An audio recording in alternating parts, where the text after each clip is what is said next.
Friends, तो एक बार फिर से स्वागत है। हम लोग बात करेंगे मार्केट के ऊपर कि मार्केट में अगले 1 दिन होने क्या होने वाला है।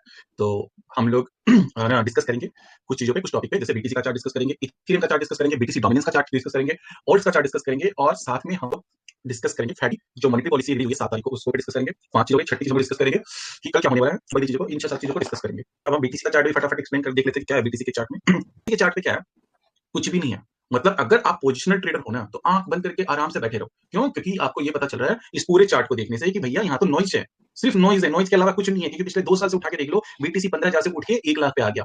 कितनी नॉइज़ सुनी हम लोगों ने 2 साल में? नॉइज़ नहीं सुनी है, इतनी सारी नॉइज़ हुई है। हाँ, यहाँ पे ओल्ड बैंक की मैं बात करूँगा आगे जाके। लेकिन फिलहाल बीटीसी की बात करें तो सिर्फ नॉइज़ है। नॉइज़ के अलावा कुछ नहीं। अब इस नॉइज़ में क्या है कि जिन्होंने पोजीशंस है, उनके लिए कोई टेंशन नहीं है। लेकिन जिनको ट्रेड करना है, उनके लिए बहुत सारी अपॉर्चुनिटीज़ मिलती है यहाँ पे। जैसे अगर हम यहाँ पे देखें, तो 7 महीने का जब मार्केट ने यहाँ पे अप एंड डाउन खेला था, तो यहाँ पे कई सारी नॉइज़ हुई थी। यहाँ पे फायदा क्या हुआ, जिन्होंने भी इस सपोर्ट लाइन को बाय किया, ये जो सपोर्ट लाइन, अब यहाँ पे ये सपोर्ट लाइन ब्रेक भी हुई थी। अगर आप यहाँ देखो तो 54 पे आ रही है और ब्रेक होके 49 तक आ गई थी। तो आप स्टॉप लॉस कैसे प्लान करोगे, आई डोंट नो कैसे क्या करने वाले हो उसको। स्कैल्पिंग और स्विंग एकदम डिफरेंट, ठीक है, उस पे हम लोग को डिटेल में बात करनी पड़ेगी कैसे लोग ट्रेड प्लान कर सकते हैं यहाँ पे। लेकिन हाँ, यहाँ पे सपोर्ट पे बात, सेम चीज हम लोग क्या देख रहे हैं यहाँ पे, ये सपोर्ट बार बार यहाँ पे टेस्ट हो रहा है। तो ये सपोर्ट बार बार टेस्ट हो रहा है, तो कई बार ये लोग ये भी मानते हैं कि टूट ही जाएगा, हो सकता है। लेकिन मैं टूटने के चांसेस कब देखता हूँ, जब मार्केट में कुछ बहुत बुरा हो।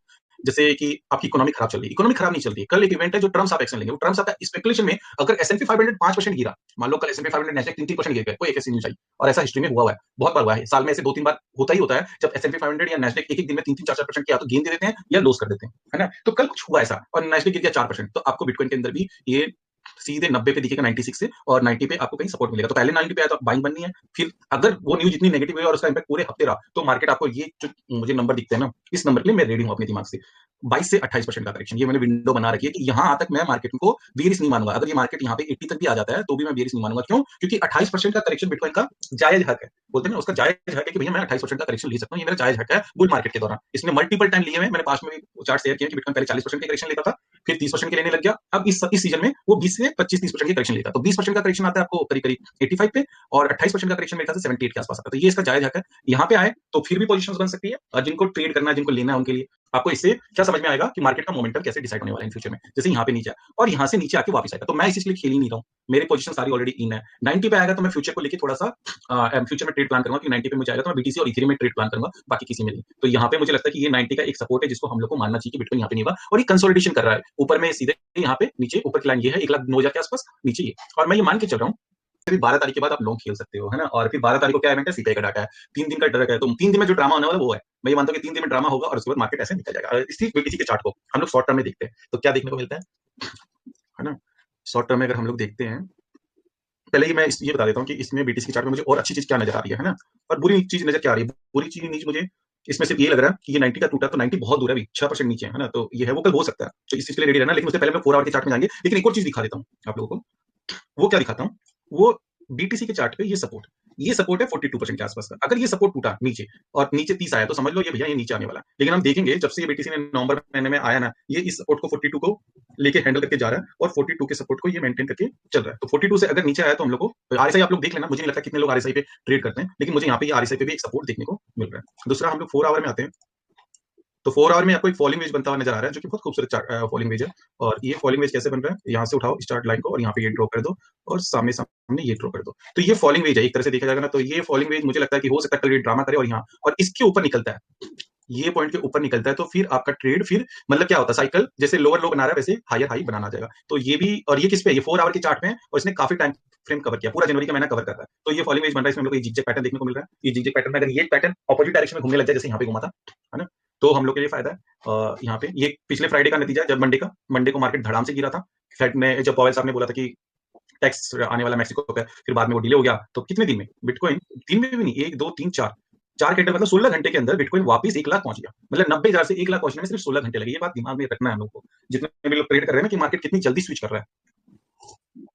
तो ये बीटीसी का चार्ट है ना। मैं बहुत सारा और इंडिकेटर पे नहीं जाऊंगा, तो बहुत डिले हो जाएंगे। ये और इसके अलावा जो मैं अगले 4 महीने में इस मार्केट को देख रहा हूँ, 5 महीने में, वो मुझे मार्केट ऐसा लग रहा है कि ये मार्केट सिर्फ नॉइज से भरा हुआ है। नॉइज ये हम लोग को चार्ट देखने को मिल रही है, और ये नॉइज 1,10,000 पे टूट जाएगी, फरवरी महीने के एंड तक टूट जाए। मैं तो फरवरी में भी मानता हूँ कि मुझे लगता है कि फरवरी महीने तो एंड नहीं, मेरे ख्याल से 12 तारीख के बाद मार्केट का डायरेक्शन चेंज हो जाएगा। वो चार्ट हमने कई बार शेयर किया, दोबारा नहीं करूंगा, कि बीटीसी हर महीने के शुरू के 10 दिन में पैनिक जोन में रहता है, उसके बाद वो ऊपर निकलता है। तो हम लोग अभी कौन सी 4 तारीख में, 10 तारीख में, तो जो पैनिक जोन था वो 10 तारीख तक हो चुका है। कल 11 आज आज हाँ 10 तारीख हो चुकी है, तो ये 10 आज मंडे जो आने वाला है, ये एक दिन और है। तो आज जो बॉटम बन गया मुझे तो लगता है वो बन गया। वो चार्ट हम लोगों ने कई बार शेयर किया, नहीं है देख लेना कि शुरू के 10 दिन में बॉटम बनता है, 4 तारीख को, 5 तारीख को, कभी 8 तारीख को, कभी 9 तारीख को। तो शुरू के 10 दिन में जो बॉटम बन गया वो बन गया, उसके बाद बीटीसी सिर्फ राइज करता है। तो वो भी एक प्लस पॉइंट है कि आपको नेक्स्ट 20 दिन में उस तरह से आप ट्रेड को प्लान कर सकते हो। तो एक ये बीटीसी का, और लंबे तौर पे मैं देखूं तो मुझे ये लग रहा है कि 20 तारीख आते आते आई विल नॉट सरप्राइज कि बीटीसी यहां से ऊपर निकल जाए और सीधे आपको फरवरी की जो क्लोजिंग है ना वो 1.25 पे मिल जाए तो मैं सरप्राइज नहीं होऊंगा, है ना। अब इसको क्यों 1.25 में मिल जाए तो सरप्राइज नहीं होने का उसका बताता हूँ कि क्यों मैं 1.25 पे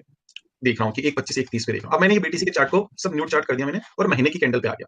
और हमें पता है कि 2025 जो है वो हाल्विंग ईयर के पोस्ट वाला ईयर है और हमेशा इस ईयर में हम लोग को मंथली कैंडल में 25 से 30% के जम देखने को मिलते हैं, है ना। अगर आप उठा के देखोगे तो ये जो ईयर था ये यहाँ पे बीटीसी के आप देखोगे तो यहाँ पे अक्टूबर से ये रैली स्टार्ट हुई थी और रैली खत्म हुई थी मार्च तक चली थी 2021 तक। और जम का साइज कितना था 27%, 42, 46, फिर 14, 36 और 36। तो ये जम का साइज था। मैं बोलता हूँ इतना जम नहीं आएगा, 20% के भी जम मानोगे, है ना। मैं बोल रहा मैं मान ही नहीं रहा कि यहाँ पे 40 क्यों, क्योंकि मैं हम लोगों ने यहाँ पे क्या देखा 40% के करेक्शन नहीं आ रहे तो 40% के जंप भी नहीं आएंगे। यहाँ पे कितने के करेक्शन आ रहे हैं 20% के, तो आप 20% का जंप भी मानते हो तो बीटीसी अगर मैं यहाँ से 20% लेके जा रहा हूँ तो मुझे 1,25,000 दिख रहा है। आपको पता चला कि यहाँ पे बन गई ये वीक और यहाँ से जो इसकी क्लोजिंग थी जनवरी महीने की क्लोजिंग थी 1,02,000 के आसपास, 1,02,000 पे, और वहां से 25% जोड़ लो तो 1,25,000 हो जाता है। तो वो मुझे 20 से 25% का जंप दिख रहा है इसमें बीटीसी की चार्ट में। 10 दिन निकल गए हैं, 10 दिन में अगर हम लोगों ने 90,000 को सपोर्ट को बरकरार कर लिया है और अगले 2-3 और 90,000 की सपोर्ट को होल्ड कर लेते हैं, और ये चार्ट मैंने 1 तारीख को ही लिख दिया था, फरवरी की 1 तारीख को, कि हम लोग को कुछ नहीं देखना शुरू के 10 दिन तक क्या बीटीसी 90,000 को सपोर्ट को होल्ड कर रहा है या नहीं कर रहा है। अगर होल्ड कर रहा है तो हमारे लिए भैया आगे रास्ते खुले हैं और ये 1.25 पर जाएगा। और इस अगले 5 महीने में जो हम लोग का एक टारगेट है कि बीटीसी 1,50,000 के आसपास रहने वाला है अगले 5 महीने में, तो वो मुझे जाता हुआ नजर आ रहा है। तो मैं अभी भी उस ट्रेंड पे हूँ, ये सारी नॉइज के बाद की बीटीसी 1.5 लाख पे जा रहा है। अब हम लोग आ जाते हैं बीटीसी के बाद में, अब आते हैं ओल्ड पे, है ना। ओल्ड पे आने से पहले हम लोग इथेरियम बाबा को भी सुन लेते हैं कि इथेरियम बाबा कर क्या रहे हैं, है ना। इथेरियम ने लोगों की वोट लगा रखी है, सबकी, मेरी भी। कितने मिनट हो गए होंगे पता नहीं कितने। तो इथेरियम में क्या हुआ है, मैंने वीकली चार्ट खोल लिया इथेरियम का भी, और इस चार्ट को थोड़ा सा और खूबसूरत बनाते हैं। तो क्या है इथेरियम के वीकली चार्ट में भी आप देखोगे तो उठा के नॉइज के अलावा कुछ भी नहीं नजर आती है। नॉइज क्यों बोलता हूं मैं, कि जब आप चार्ट बनाते हो ना तो आपको चार्ट को, अगर आप लोग ना चार्ट को वीकली फॉर्म में खोलोगे तो आपको पता चल जाएगा कहाँ पे नॉइज है और कहाँ पे वो क्या है। ये चार्ट में पहले मैं इसको उसका खोलता हूँ बीट स्टैम्प का, है ना। बीट स्टैम्प में आपको इथेरियम के पुराने चार्ट भी मिल जाएंगे। बाइनेंस तो 2018 में आया था, इथेरियम उससे काफी पहले से है। तो बीट स्टैम्प का चार्ट आप कोई भी मिलेगा तो आपको पुराने डाटा मिल जाएंगे। तो खुल जा सिंह से लोड हो जाओ, है ना। तो ये बेसिकली नॉर्मल चार्ट है। नॉर्मल चार्ट में अगर हम इसको देखें तो इथेरियम के चार्ट में ट्रिपल टॉप बना दिया, रिजेक्शन हुआ, अब बना डबल बॉटम। डबल बॉटम बन चुका है यहाँ पे, ये देखो एक यहाँ पे, और ये वीकली चार्ट पे है। तो समझ लो कितने दिन बाद बना है, करीब करीब 150 दिनों बाद, 150 डेज के बाद। इस चीज को समझ, इस वेटेज क्या होता है मार्केट का, कि भैया जितना बड़ा टाइम फ्रेम उतना ज्यादा उसके ऊपर वेटेज, मतलब आप उस पर ट्रस्ट कर सकते हो। तो 150 दिन के बाद ये वापस इसको रीटेस्ट करने आ गया, भैया रीटेस्ट कर भी लिया, रीटेस्ट किया और बाउंस भी हो गया। अब कुछ लोगों को जो डे ट्रेडर है जो 4 आवर में कर रहे हैं वो ये मान के चल रहे हैं क्या ये वापस रीटेस्ट करने आएगा, आ भी सकता है 2100 पे, नहीं भी आ सकता। दोनों से पैटर्न हम लोग को देखने को मिल रहा है। जैसे एग्जांपल के लिए अगर हम इथेरियम की हिस्ट्री उठा के देखेंगे तो हम लोग अभी रिसेंट में देखें तो ये देखो यहाँ पे अगर मैं देखूं ये बुल पार्ट में मई में जो 2021 में हुआ था, इथेरियम ने यहाँ पे जो बॉटम बनाया था उसको 3 बार चेक किया था, है ना। यहाँ पे भी 1 2 तीसरी बार यहाँ पे हो रहा है। ये हो सकता है कि अगले 1 हफ्ते 2 या 10 दिन या 20 दिन में दोबारा चेक कर सकता है, इसमें डिनायल नहीं है। लेकिन मैं ऐसा भी हो सकता है कि ना करना है ना। $2,400 के लिए मैं पहले से रेडी हूँ, $2,400 तक आ सकता है। कल के इवेंट में हम लोग को $2,400 मिल सकता है, $2,300 इथेरियम मिल सकता है, लेकिन ना भी मिले। बड़ी पिक्चर क्या, जब हम बड़ी पिक्चर देखते हैं लॉक चार्ट पे, तो लॉक चार्ट पे मुझे ये नजर आता है ना। लॉक चार्ट आई होप सबको पता ही होगा कि इथेरियम जब इस तरह का डीप लेता है ना तो यहाँ पे कम से कम 3 से 4 हफ्ते बिताता है। जैसे ये देखो, ये हम लोग को 2017 में मिल रहा था, और ये नॉर्मल चार्ट की सब चार्ट में ये होता है कि भैया 150 दिन बाद, यहाँ पे भी 150 दिन बाद इथेरियम दोबारा $6 को ट्राई कर रहा था, है ना। हंसोगे, $7 को, $7 को, मुझे दिन भी याद है, $7 को। और यहाँ पे इथेरियम ने 1 महीना लगाया था, 4 हफ्ते। लेकिन उसके बाद यहाँ पे क्या हुआ, $8 से इथेरियम सीधे $1,400 पे गया था। तो मैं सेम चीज ये मान रहा हूँ कि इथेरियम, मुझे लगता है कि शायद देयर इज अ चांस कि मार्केट अगर हमारे हिसाब से ना घूमे, मेरे हिसाब से ना घूमे, तो ये जो पीरियड होगा ना 2000 से लेके 2500 का, यहाँ इथेरियम अगले 15 दिन या 30 दिन, 2-4 हफ्ते मान लो आप, 4 हफ्ते यहाँ पे बिता सकता है। तो 4 हफ्ते का पीरियड है, उसमें बहुत सारी न्यूज आएगी, बहुत सारे फंड्स आएंगे, बहुत सारे आएंगे, और वो फंड इथेरियम को नीचे उठा के नीचे ले जाएंगे, 2-3 बार $2,000 को टेस्ट करवाएंगे और फिर वो ऊपर उठा के लेके वापस आ जाएंगे। तो ये यहाँ पे क्या है, पोजिशनल ट्रेडर के लिए बहुत अच्छी पॉइंट है कि कोई बात नहीं, ये लेवल ब्रेक नहीं होना चाहिए, ये लेवल डेली चार्ट पे, वीकली चार्ट पे ब्रेक नहीं होना चाहिए, तो मार्केट ऊपर से सीधे निकल जाएगा। डे ट्रेडर और स्विंग ट्रेडर की कहानी एकदम डिफरेंट होने वाली है। वो आई डोंट नो कैसे प्लान करेंगे, वो हम लोग बाद में डिस्कस कर सकते हैं कि डे ट्रेडर कैसे प्लान कर सकते हैं इस इवेंट को। बहुत एक्टिव रहना पड़ेगा उसके लिए। लेकिन बड़ी चार्ट क्या है, बड़ा चार्ट इथेरियम का यही है, ट्रिपल टॉप बना, डबल बॉटम बना, ट्रिपल टॉप बना, डबल बॉटम बन चुका है। यहाँ पे 2 से 3 हफ्ते लेंगे और ना भी ले, हो सकता है कि 12 तारीख के बाद चीजें अच्छी हो जाए और मार्केट में जंप आ जाए, 25 इथेरियम $2,400 जाके वापस $3,000 आ जाए। कंफर्मेशन कहाँ मिलेगी इथेरियम की बुलिश की, वो हम लोग डिस्कस करते रुके। तो यहाँ से मुझे इथेरियम जो दिख रहा है ना, हंसना मत, पहले बता रहा हूँ। और डिस्क्लेमर और वो DYOR का क्या है, डू योर ऑन रिसर्च, है ना, ये ना डी, ये जरूर करना। मुझे इथेरियम $20,000 जाता दिख रहा है इस सीजन में, है ना, 15 से 20,000। मेरा टारगेट कितना है, $10,000 का इस सीजन में, लेकिन मुझे इथेरियम में $20,000 की कैंडल दिख रही है। जिस तरह के इथेरियम के अंदर मैं डेवलपमेंट देख रहा हूँ, है ना, जो इनसाइड डेवलपमेंट इथेरियम में हो रही है ना, वो उठा के इसको फेंक सकते हैं $15 से 20,000 के। तो ये अगर शॉर्ट टर्म की बात करें इथेरियम में, शॉर्ट टर्म में क्या हो रहा है, तो हम रेगुलर चार्ट पे आ जाते हैं, रीसेट। और शॉर्ट टर्म में इथेरियम के चार्ट पे अगर देखूं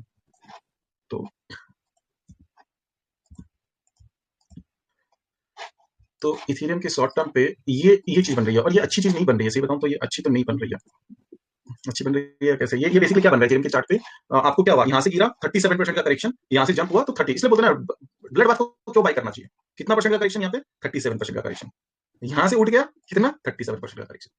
तो क्या मतलब एक तरह से देखा जाए तो यहाँ पे किसी ने लिया, यहाँ पे आकर किसी के आसपास उठाया तो उसको फटाफट ट्रेड बन गया, पैसा है किसी के पास और इस तरह की ट्रेडिंग करता है कोई, तो ये ब्लड बात को उठाने के फायदे होते हैं। तो ये बराबर हो गया। लेकिन उसके बाद क्या हुआ, जब ये ऊपर आया तो हमें पता था कि भैया जितनी तेजी से आया वोलेटिलिटी आया, तो वोलेटिलिटी जब भी तेजी से आती है ना, तो वोलेटिलिटी का मतलब ये होता है कि नीचे आया तो ऊपर जाएगा फटाने से, और फिर नीचे आके फिर ये अपने आप को स्टेबल करेगा, या तो उसके बाद फिर ऊपर जाएगा या नीचे जाएगा। तो ये इस तरह से ट्रेड होता है। अब हम इस इथेरियम के चार्ट में क्या देख रहे हैं, ये हुआ, उसके बाद ये फॉलिंग वेज के अंदर बन गया, और ये फॉलिंग वेज में यहाँ पे इसको सपोर्ट मिल रहा है जो कि 2500 के आसपास है, और टाइम मिला है तो 2400 के आसपास, 24 से 25 के आसपास। तो आई थिंक कि कल अगर कुछ बुल न्यूज आती तो इथेरियम 2400-2500 के आसपास आए और फिर यहाँ पे होल्ड करके इसको ब्रेक कर दे। ये फॉलिंग वेज का ब्रेकआउट होता है तो आपको शॉर्ट टर्म में इथेरियम जाता है हुआ ऊपर मिलेगा सीधे $32 पे। तो अगर आप ट्रेडर हो तो आपको ये फॉलिंग वेज का ब्रेकआउट को कैच करना चाहिए, मतलब इसी को ट्रेड को कर लेना चाहिए। मतलब इथेरियम 2400 पे आया, 2500 पे आया तो आप लॉन्ग करो, इथेरियम को फिर 2600 आया तो यहाँ पे या तो प्रॉफिट बुक करो, या फिर यहाँ पे इस फॉलिंग वेज की ब्रेकआउट का वेट करो। अब यहाँ पे फिर ब्लाइंड विड्रॉ हो जाएंगी कई सारी। तो यहाँ पे ये चीजें इसके ऊपर निकला इथेरियम, तो आप मान लोगे कि भैया ये $2700 का मैंने एक रेंज खोल दिया, क्योंकि आज का जो टॉप था वो 2700 के आसपास था, अब उसके नीचे गिरा तो नीचे गिरता रहेगा, और 27 के ऊपर निकला तो समझूंगा मैं कि फॉलिंग वेज का ब्रेकआउट हो गया, प्लस अब ये इसने ट्रेंड चेंज कर दिया, अब ये हायर हाई बनाएगा। तो ये तो शॉर्ट टर्म में हो गया। इसी में आप एक और चीज जो फुल एंड फाइनल कंफर्मेशन मिलने वाली है इथेरियम को लेके, वो कंफर्मेशन आपको फिर यहाँ मिलेगी। ये देखो यहाँ पे ये क्या था, ये था बुल ट्रैप, है ना, बुल ट्रैप हुआ था ये। तो फुल एंड फाइनल कंफर्मेशन मिलेगी जब इथेरियम इस लाइन को ब्रेकआउट करेगा, या फिर आप मान के चलो कि $3400 को ब्रेकआउट करेगा, ये $3400 को। तो अब हर इंसान का अपना अपने ऊपर है, कोई यहाँ पे बुलिश होगा, कोई यहाँ बुलिश होगा, कोई यहाँ बुलिश होगा कि भैया नहीं मैं तो $3400, और कुछ लोग ऐसे भी होंगे जो नहीं भैया मैं तो 4100 के ऊपर जाएगा तभी मैं बुलिश हूँ कि मैं 41। तो अपनी अपनी ट्रेडिंग की स्ट्रेटेजी को समझना है कि 4100 के ऊपर जाओगे तो बुलिश होगा, या आप यहीं पे बुलिश है। और कुछ लोग ऐसे भी होंगे जो सपोर्ट को प्लान कर रहे होंगे कि 2000 पे आएगा तो मैं बाय करूंगा। तो अगर आप लोगों को भी करना है तो यही करना है कि 2000 पे आए तो मैं प्लान कर लूंगा, पोर्टफोलियो को मैनेज करना है। मेरा पोर्टफोलियो मैं ऑलरेडी इन हूं, क्योंकि मैं 2000 का वेट ही नहीं कर रहा भैया, मेरा जब टारगेट ही 15,000 है, कहीं को फर्क ही नहीं पड़ रहा मेरे को 2500 पे बाय करूं या 2200 पे बाय करूं, किस मैटर। जो मैंने बीटीसी के लिए बात बोली थी, बच्चों को समझा समझा के पागल होते क्या मैटर करता है कि बिटकॉइन को आप 10,000 पे बाय कर रहे हो, 12,000 पे कर रहे हो, 15 पे कर रहे हो, या 20 पे कर रहे हो, या 22 पे कर रहे हो। अगर आपका टारगेट बिटकॉइन को 1 लाख से ऊपर है, तो अगर आप उस तरह से मार्केट को देख रहे हो, हाँ आपको परसेंटेज निकालने में लगेगा कि भैया मैंने 12,000 को उठाया था तो ये परसेंटेज है, 20 पे निकाला तो ये, बट आपको एक्यूमुलेशन करनी पड़ेगी, सेम चीज आपको डिस्ट्रीब्यूशन करना पड़ेगा। तो जो बड़े चार्ट में हम देखते हैं तो यहाँ से ही होगा। अब इसको और लंबा नहीं खींचूंगा मैं इथेरियम के बाद। अब हम पहले हम लोग आ रहे हैं बीटीसी के डोमिनेंस पे, क्योंकि ये चार्ट खुला हुआ है, इसको टाइम वेस्ट नहीं करेंगे, हम लोग बीटीसी के डोमिनेंस पे आते हैं। तो क्या दिख रहा है बीटीसी का डोमिनेंस, है ना। पहले तो मैं यहाँ पे सिंपल सा ये मैंने लाइन चार्ट खोला है, लाइन चार्ट अगर मैं इसको कैंडलस्टिक में भी कर देता हूँ तो ये ऐसा है। हम लोग को वीक देखने को मिला था 64 तक, लेकिन मैं इस वीक पे बहुत ज्यादा रिलाई नहीं करता हूँ, क्यों, क्योंकि ये डे के अंदर बहुत वीक बन के आ गई थी। तो अभी हम लोग यहाँ देखें तो ये डबल टॉप बन रहा है ना। अगर ये डबल टॉप पे है और ये अगर यहाँ से वापस हमारे नीचे आता है, तो इसमें कोई रॉकेट साइंस नहीं है कि हमारे ऑल्ट्स मार्केट में मोमेंटम आ जाएगा। तो इसकी वजह क्या होगी, इसकी वजह सिंपल सी होगी कि बीटीसी यहाँ से भाग रहा है और ऑल्ट्स उसके तेजी से भाग रहे हैं, है ना। तो ये हमारे यहाँ पे चीज आ गई। इसमें डाउट नहीं कि बीटीसी यहाँ पे स्टेबल होगा, तो नहीं, यहाँ पे ऑल्ट्स नहीं भागेंगे ऐसे कि बीटीसी स्टेबल होगा, तो बीटीसी को मोमेंटम दिखाना होगा। तो बीटीसी अगर नीचे गिरता है, मान लो बहुत तेजी से नीचे गिरता है, तो क्या होगा, तब ये डोमिनेंस ऊपर चला जाएगा, सीधा डोमिनेंस ऊपर जाएगा कि ऑल्ट्स में शायद और घबराहट हो जाए। और बीटीसी बहुत तेजी से अगर ऊपर भाग रहा है, तो मुझे हो सकता है कि ये जो अभी हम लोग को 61 है ना, ये 61 से उठ के 63 के आसपास चला जाए। ये ऊपर वाली जो लाइन है इसको चेक कर ले, यानी इस वाली लाइन को चेक किया। अगर मान लो बीटीसी को कुछ ऐसा होता है अगले 2 दिनों में कि बीटीसी उठ के यहाँ सीधे 1,05,000 या 1,10,000 के पास चला जाता है, तो हमें डोमिनेंस के अंदर सीधे जंप देखने को मिलेगा। लेकिन ओड्स भी रिकवर करेंगे तो यहाँ से ही वो वापस नीचे आ जाएगा। तो ये चीज है बीटीसी की डोमिनेंस है। अब इसमें कुछ लोगों का ये डाउट है कि सर बीटीसी का डोमिनेंस 72% तक चला जाएगा क्या, 70-72% तक चला जाएगा क्या। तो मुझे नहीं लगता कि बीटीसी का डोमिनेंस 70-72 तक जाएगा। उसके बहुत सारे रीजन है क्यों नहीं लगता। क्योंकि एक तो नंबर ऑफ ऑर्ड्स बहुत ज्यादा है, फिर आप यूएसडीटी कंपोनेंट जो है उसको अगर आप देखोगे तो यूएसडीटी कंपोनेंट भी बढ़ रहा है, मतलब स्टेबल कॉइन जो है उनका उनका परसेंटेज बहुत बढ़ रहा है। तो मुझे नहीं लग रहा कि ये आपको 73% तक दोबारा जाएगा, नहीं। ये यहीं पे इसको रेजिस्टेंस मिलेगी। अगर आप इसको लाइन को देखोगे तो ये लाइन सीधे ड्रॉ हो रही है, और जिस तरह से ये मार्केट पिछले 2 साल से बिहेव कर रहा है, ये आपको रेजिस्टेंस यहाँ पे 63 के आसपास मिल जाएगी इसको, और वहां से हमें एक बाउंस बैक देखने को वापस ना डाउन तक देखने को मिलेगा। तो मेरा तो अपना ही मानना है। और चीजों में ये बीटीसी डोमिनेंस का चार्ट है। अच्छा, मैं अदर में एस लगाना भूल गया, है ना। तो आप लोग भी ये भूल सकते हो अदर्स में एस लगाना, और वो चार्ट नहीं खुलेगा। खुल जा, हाँ खुल गया, समझदार है। ये तो मेरा मतलब कि क्या बोले ना, मुझे प्यार मोहब्बत है इस चार्ट से।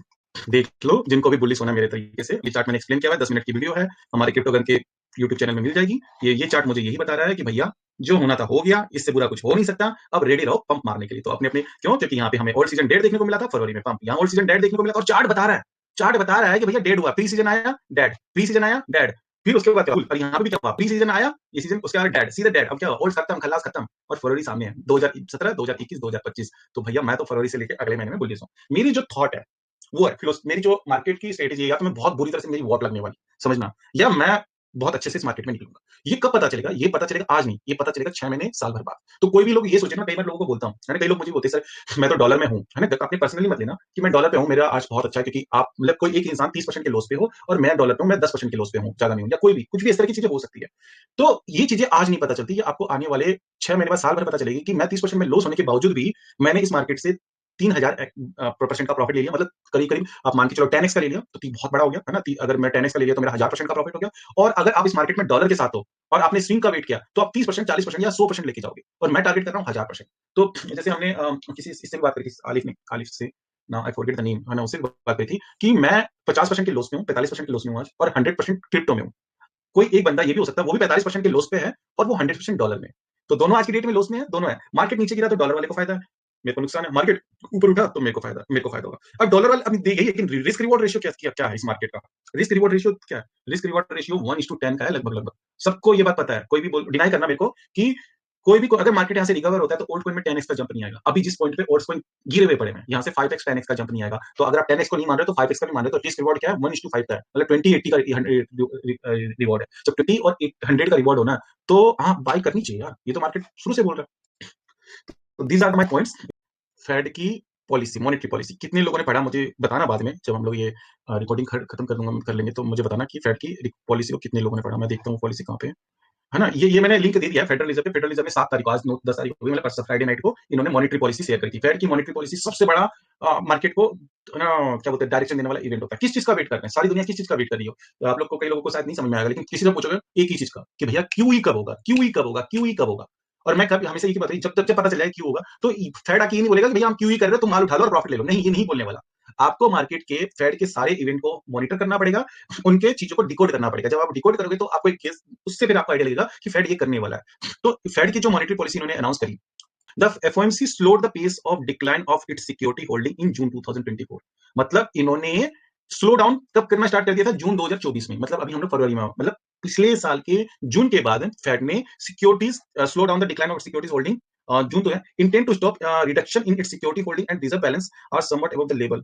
ये और एक सेकंड रुको, ये स्टोरी क्या है कि जो फेड ने क्यूटी स्टार्ट करी थी, उसका slow down, QT quantity tightening start करी थी 2022 से। जो ये मॉनेटरी पॉलिसी में आप लोगों को दिखा रहा था, इसको पढ़ोगे ना तो इसमें कई जगह इसमें लिखा हुआ है, और बहुत सही है, बिगिनिंग ऑफ जून 2000, है ना। ये जून 2000 से इन्होंने क्यूटी स्टार्ट करी थी, और उसके बाद वो क्यूटी करते आ रहे हैं। लेकिन पिछले महीने, पिछले साल के जून महीने से इन्होंने उस क्यूटी का प्रोसेस को स्लो कर दिया। मतलब अब वो उतनी स्पीड से जो टी बिल्स है, या जो बॉन्ड्स है, या जो सिक्योरिटीज है, वो बेच नहीं रहे हैं तो मार्केट से, अभी लेकिन बेच रहे हैं। स्लो डाउन कर दिया मतलब बेच रहे हैं। और ये जो स्लो डाउन वाला नंबर वर्ड होता है ना, इसी पे मेरी हमेशा आई होती है। ये मैंने आप लोगों को पहले भी बताया था कि इसको अगर आपको समझना है ना, तो फेड की आपको 2020 की मैं आप लोगों के साथ शेयर कर दूंगा, वहां की एफएमसी मीटिंग की प्रेस रिलीज निकालनी होगी। कि प्रेस रिलीज, जो ये प्रेस रिलीज है एफएमसी, ये एक पन्ने की प्रेस रिलीज होती है। कोई जाके चाहे तो एक्सरसाइज कर सकता है, नहीं तो मैं भी कर लूंगा। फेड की जो भी मीटिंग हुई है, ये पूरी प्रेस रिलीज की जो कमेंट्री होती है ना, सेम होती है। इसमें बहुत ज्यादा चेंजेस नहीं होते। जो बहुत ज्यादा, जो मेन चेंजेस हम लोग देखते हैं ना, वो यही देखते हैं कि कि यहाँ पे वो क्या वर्ड यूज कर रहा है। तो पिछली बार जो मीटिंग हुई थी उसमें वर्ड क्या था? चीज कुछ भी चीज नहीं था। The committee will continue reducing this holding, मतलब continue reducing its holding. Reducing its holding मतलब कि वो कंटिन्यू करता जाएगा, मतलब मार्केट से लिक्विडिटी वापस होना फेड की तरफ जाएगी। अब इसका, अभी जो आज की रिपोर्ट आई है, उसमें क्या वर्ड यूज हो गया? स्लो डाउन, है ना। तो जो ये स्लो डाउन वर्ड यूज हो गया, मतलब अब वो धीरे से करेगा, अब वो धीरे धीरे काम करेगा, और वो जून तक, मतलब मैं ये मान के चल रहा हूँ कि वो अगले 4 महीने तक कंप्लीट हो जाएगी क्यूटी। और मैंने फिर जब चैट जीपीटी से जाके और ये सवाल पूछा कि आप इस स्टेट, मैंने पूरा का पूरा डाल दिया चैट जीपीटी के पास, और उसको बोला कि आप इसको रिव्यू करके मुझे बताओ कि क्या फेड कब अपनी क्यूटी को ना खत्म करेगा। तो चैट जीपीटी से जो मेरे पास रिप्लाई है, ये कहा कि हमारे पास, हम इसका एनालिसिस नहीं कर सकते, लेकिन उसने मुझे जेपी मॉर्गन की और 2-3 ऐसी एजेंसियों की रिपोर्ट दी जो ये मान के चल रही है कि फेड की जो क्यूटी है वो जून, अगले फर्स्ट हाफ के 2025 तक खत्म हो जाएगी। और उसके बाद वो पूरे ट्विटर पे भी आपको ये चीज मिल जाएगी कि फर्स्ट हाफ के तक है। तो फर्स्ट हाफ में कितना बाकी है? 4 महीने बाकी है। फरवरी ऑलरेडी हम लोग फरवरी में चल रहे हैं, फरवरी के बाद 4 महीने, तो क्यूटी एंड होगा। तो उसके बाद क्यू स्टार्ट होगा। मार्केट का काम होता है स्पेकुलेशन करना, और जब स्पेकुलेट करता है तो ऐसा नहीं है कि क्यूटी होगा उसके बाद मार्केट में पैसा आएगा उसके बाद भागेगा, नहीं। मार्केट को ये इन्फॉर्मेशन जब भी जैसे ही पता चलेगी कि क्यूटी खत्म होने वाला है ना, स्लो डाउन वाला है, मार्केट पहले भाग जाएगा। अभी जो कल रिपोर्ट आई ना, उस रिपोर्ट को मुझे नहीं पता कितने लोगों ने एनालिसिस किया, और उस रिपोर्ट के बाद ट्रम्प साहब का सीधा वो आ गया, है ना, धमाका। तो मार्केट ने उसको रिएक्शन नहीं किया, लेकिन हमें 2-3 दिन में पता चल रहा है कि भैया मार्केट ने इस इतनी बड़ी न्यूज को, जो फेड की पॉलिसी, इसको कैसे दरकिनार कर दिया।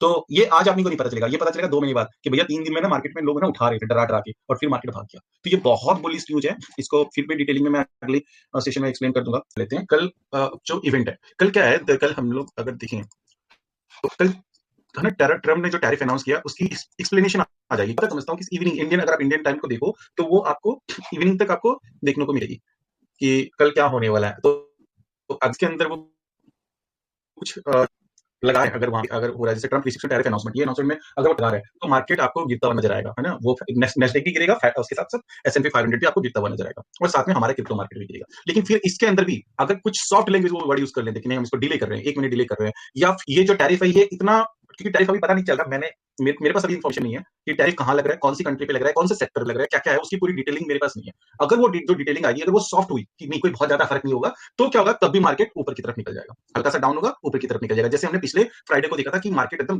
गिर गया था, हमारा क्रिप्टो मार्केट बिटकॉइन 90,000 आ गया था, इथेरियम 2100 पे आ गया था, और उसके बाद जैसे पता चला कि मैक्सिको के साथ बात हो चुकी है और 1 महीने का डिले हो गया, हमें सीधे इथेरियम के अंदर 37% का जम दिखा था बॉटम से, बिटकॉइन वापस उठ के 1 लाख 2 1 लाख 1 लाख के ऊपर क्रॉस कर चुका था, है ना। तो सेम चीज यहाँ पे भी हो सकती है। हम लोग को ये देखना होगा कि कल जो अनाउंसमेंट आएगी उस अनाउंसमेंट की वेटेज कितनी है, तो वो कल ही बताएगी। तो एक बड़ा इवेंट है कल का दिन, और मैं ये मानता हूँ कि ट्रम्प साहब को मैं जो समझता हूँ ना, मुझे ऐसा लगता है कि कल ये सॉफ्ट हो जाएगा, है ना। तो अगर सॉफ्ट होता है, और मैं बुलिश इंसान हूँ, ये ध्यान रखना कि मैं कौन हूँ, मैं बुलिश हूँ तो मैं अच्छा ही सोचूंगा। मैं आपको एक बात हमेशा ध्यान रखना, जब भी किसी भी एनालिस्ट को सुनते हो ना, तो आप ये देखना कि उसका एक नेचर क्या है। तो मेरा नेचर हमेशा पॉजिटिव रहने का है, मैं बहुत कम नेगेटिव होकर, मुझे बहुत चीजें खराब लगती है ना, तब जाके मैं थोड़ा नेगेटिव होता हूँ, नहीं तो मैं बुराइयों में भी अच्छाइयां ढूंढने वाला, मतलब बुरा मतलब जब आप पूरे गिर रहे हो ना, तब भी मैं वहां पे देखता हूँ कि नहीं यहाँ पे अच्छी चीज क्या है मेरे लिए, तो मैं उस तरह से प्लान करता हूँ। तो मुझे ये लग रहा है कि कल कुछ अच्छा होगा। ट्रम्प साहब के ने जो ट्रम्प साहब पहले करते आए हैं, उसको उनको हिस्ट्री को देखो तो वो सॉफ्ट यूज करेंगे, और मार्केट में एक गिरावट, मंडे में कल मॉर्निंग में गिरावट आने के बाद आपको रिकवरी ट्यूसडे वेडनेसडे से रिकवरी देखने को मिल सकती है। लेकिन इसके बाद हमारे पास वेडनेसडे को भी एक डाटा आने वाला है, जो कि सीबीआई का डाटा आने वाला है ना। तो इस कौन से इवेंट है, कल ट्रम्प का ही है, अगर आप लोगों ने ये देखा है तो मैंने डाल दिया था, ट्वीट ग्रुप में भी डाल दिया था। उसके बाद फेड चेयर पॉवेल की स्पीच है ट्यूसडे को, ये बहुत इंपॉर्टेंट होने वाली है कि पॉवेल साहब क्या बोल रहे हैं। स्विंग ट्रेडर के लिए ये इंपॉर्टेंट है, स्पेकुलेटर जो स्कैल्पिंग कर रहे हैं उनके लिए बेटर है, लंब पोजीशन वाले के लिए तो मैं अभी एक्सप्लेन कर ही दूंगा कि पॉवेल साहब क्या बोलने वाले, वो मुझे जो समझ में आ गया है। और सीपीआई का डाटा आएगा वेडनेसडे को, पीपीआई का डाटा आएगा थर्सडे को। तो पीपीआई का डाटा से ज्यादा इंपॉर्टेंट सीपीआई का डाटा, क्योंकि मार्केट उसको बहुत ज्यादा स्पेकुलेट करता है। सीपीआई का डाटा जो आने वाले जो एक्सपेक्टेड है वो 2.9% है ना, ये ध्यान रखना 2.9 है, पिछली बार भी 2.9 आया था, क्या इस बार भी 2.9 आएगा? मुझे ऐसा लगता है कि नहीं, वो 3.0 भी हो सकता है ना। क्यों? क्योंकि अगर आप जनवरी के महीने में ऑयल का प्राइस देखोगे ना, तो ऑयल के प्राइस में 10% का जंप आया है। ऑयल में जंप आने का मतलब है सीधे सीधे कि इन्फ्लेशन बढ़ना, क्योंकि ये डाटा हर महीने के हिसाब से आता है। तो जब आप ऑयल का चार्ट देखो तो मुझे ऐसा लगता है कि 3.0 भी आ सकता है, लेकिन जो फोरकास्ट हुआ है तो फोरकास्ट में भी किसी ने कैलकुलेशन पे डिपेंड है। तो 2.9 आया तो ये हमारे लिए अच्छी बात होगी, 2.8 आ जाए तो और भी अच्छी बात होगी कि भैया इन्फ्लेशन कम आ रहा है। लेकिन अगर ज्यादा आया 3.1 और 3.1 आया तो मार्केट में फिर आपको करेक्शन देखने को मिल सकता है। क्यों? क्योंकि फिर मार्केट में फिर स्पेकुलेट हो जाएगा कि फेड अपना इंटरेस्ट रेट कट नहीं करेगा, क्योंकि इन्फ्लेशन वापस बढ़ रहा है। तो वो एक मार्केट के लिए थोड़ा सा नेगेटिव हो सकता है। लेकिन मुझे ऐसा लगता है कि जो डेटा आएगा वो 2.9 के आसपास ही आएगा, 0.1 ऊपर नीचे हो सकता है। उस 0.1 में भी नीचे आता है तो हमारे लिए बुलिश रहेगा। तो ये वेडनेसडे तक मार्केट इस पे स्पेकुलेट करेगा, लेकिन उससे इंपॉर्टेंट कल का ये है। इसको हम लोग रिकॉर्डिंग को क्लोज कर देते हैं, यहीं तक था।